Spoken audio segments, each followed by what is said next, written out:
Jumbo appears to be a lumbering giant of the air. But the biggest plane in the Australian sky is just as much an engineering success story and is just as much admired by the flying Australians who pilot them. We flew in the cockpit of the Boeing 747 on a training flight at Avalon near Melbourne with a flying Australian who has spent 18,000 hours in the air. Qantas instructor captain George Quinn. Well, the first impression is one of complete awe. Its size, it's immense. You wonder if the aircraft would even fly at all, let alone man be able to fly it. It offers a challenge. Its immense size dictates this. Okay, ready for checklist? Ready here. Ready. Cockpit preparation procedures. Complete? Complete. Complete. Oxygen mask responded? Check. Check. At the age of 18, I started flying in the Air Force. The first plane there was a Tiger Moth, in which I accrued a huge total of 60 hours flying. Well, the Tiger was a very nice aeroplane to fly. Basic controls, of course. Elevators, ailerons and rudders, no brakes, and one engine, 2 wings. As I've got older and a little bit more experience and a little bit more thinking powers have gone into the flying business, I realised that my future is not in flying aircraft with 1 engine. George Quinn's first runs were to New Guinea in a DC-3. Today's Jumbo can carry enough fuel to keep that DC-3 aloft for 22 days. I think that the type of passenger you carry has changed over a period of years. I can remember back to the early days when the maximum complement of the DC-3 was 21 passengers, and our operation took us to New Guinea, and if we've carried any more than about 15 at times, we thought we had a very full aeroplane. And these were mainly people on business or people who could really afford to go to New Guinea for a holiday, to the stage where in today's passenger carrying ability of aeroplanes with the huge numbers they have, and also the huge fare reductions which are applicable today. Whereas we used to carry 21 passengers as a maximum, we now carry 369, and quite often we carry 369. If we get any less than 300, we think we're empty. Wind. Nav. Ready for pushback. Inside the cockpit, the seemingly endless series of checks and preparations for the training flight continues. Sydney, clearance delivery from Qantas, training Bravo Hotel at the 747 hangar. We're just about to be pushed back with a start in 5 minutes. It's quite possible on occasions that you might do a trip to London and return and speak to no more than half a dozen passengers. This is mainly because of the remoteness of the crew and also the large number of people on board. Also, we've got to consider the fact that today's operations are well shrouded with security, so that we'd find that to obviate any chances of any problems arising in this area at all, it is much better for the technical crew not to associate themselves with the passengers very much at all. Parking brakes and pressure. The Jumbo costs $4,000 an hour to operate.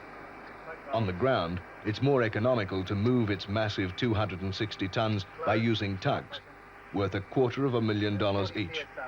Beacon light. We have received a start clearance. Negative. Okay. Sydney ground from Qantas training Bravo Hotel, ready to start. In the days when, before pressurised aeroplanes, we were flying at 7,000 and 8,000 feet, it didn't appear to us to be so slow in those days because we'd seen nothing faster. But when you think back on it, it was amazing how long it took you to get anywhere. For instance, from Sydney to Darwin took 10 hours. And 10 hours at 6,000 feet or 8,000 feet, particularly in the middle of summer, could be very trying sort of an operation. But we didn't realise it because of the fact that we hadn't done anything higher than that anyway, and we hadn't been able to get out of that area of diurnal turbulence that you get across Australia. Turning 3. Starting 3. Today, technology has taken the fears out of flying. But it wasn't always so. Early days of my operation across on the London flights was without radar, and the worst part to contact, of course, was in the northern summers around the Bay of Bengal. This is the well-known monsoon that people speak about, and when you're flying through it, even though the conning was pressurised, it still didn't go any higher than about 17,000 or 18,000 feet, and you could never possibly get out of the monsoon at that height. And I would admit there was quite an amount of turbulence struck in those days without warning. And that, I'd say, would be the thing that international pilots would like least of all, is the crossing of the monsoon in an aircraft without radar in the middle of the night. Captain Quinn's first reaction to the sight of the looming 747 was the same as that of the non-expert. He found its size simply awesome. From his position in the cockpit, Captain Quinn looks down 30 feet to the tarmac, between wingtips 195 feet apart. Its size makes its speed deceptive. Taxiing on the airfield, pilots have found themselves moving faster than they intended, deceived by the stately distance from the ground. Its sheer bulk causes even experienced pilots to wonder on their first sighting that the jumbo could ever manage to fly at all.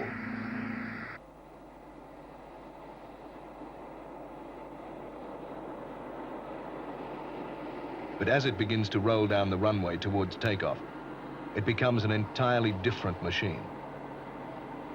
On his first jumbo flight 2 years ago, Captain Quinn was surprised by its light responsiveness. And now, he calls it the most satisfying aircraft that he has flown in 27 years.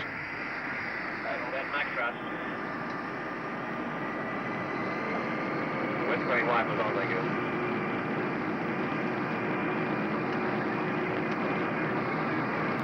The middle left arm. Excerpt 10. And check. 80 knots. Flight control. Your control.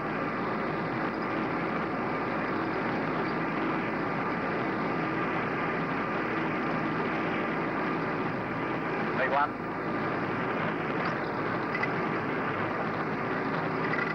Rotate. V2. Gear up. In the air, the jumbo assumes a massive grace that it does not possess at rest on the ground.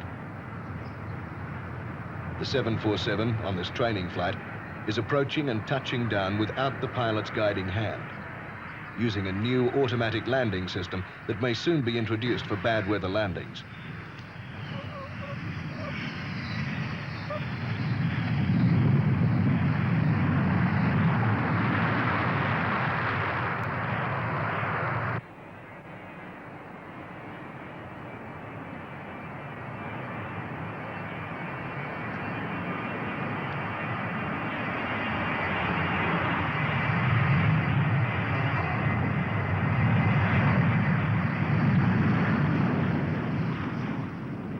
At Port Hedland,